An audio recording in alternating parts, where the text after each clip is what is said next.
په مالي بازارونو کې د پانګونې درې لوی دامونه عموما په مالي بازارونو کې لکه د ونډو بازار، د اسعارو بازار او د ورته نور بازارونه پانګوال پکې لوی لوی زیانونه ترسره کوي، ځکه چې دوی د دغه دامونو څخه خبر نه دي او دوی ټوله خپله پانګه او خپله شتمني له لاسه ورکوي.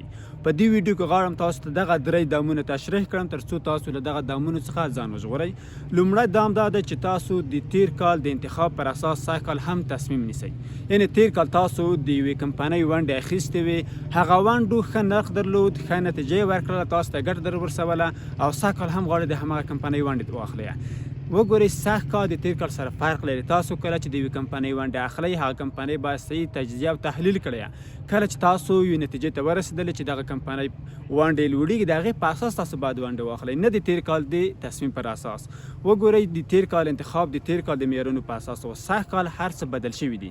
راځم دویم دام ته. دویم دام دا دی چې تاسو د ډله ییز حرکت په تصمیمونو پسې ځئ.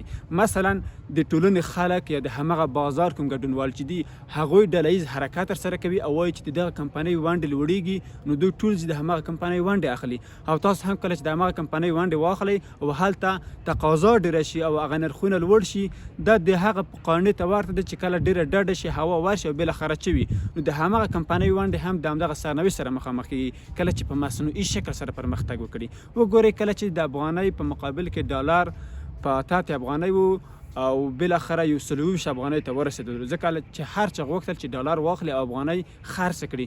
بالاخره هغه بازار له منځه لاړلو او هغه په قانع وچاودل او بیرته افغانۍ خپل طبیعي حالت ته راغلله. یعنې د ونډو بازارونه هم عموما په همدغه سرنوشت باندې اخته کېږي. همدارنګه پولي اسعار.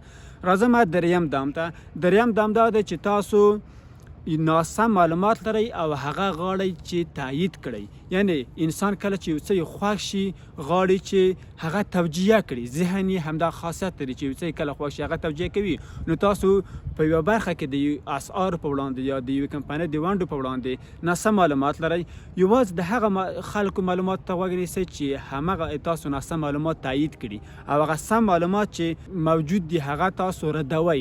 نو کله چې تاسو سم معلومات ردوئ او ناسم معلومات ذهن ته سپارئ د هغه بازار په وړاندې، دا د دې لامل کېږي چې تاسو ناسمه پرېکړې وکړئ او ناسم تصمیمونه ونیسئ او خپله پانګه له لاسه ورکړئ. یعنې دغه دریو دامونو ته تاسو باید حتما پام وکړئ تر څو په مالي بازارونو کې ورسره مخامخ نشئ.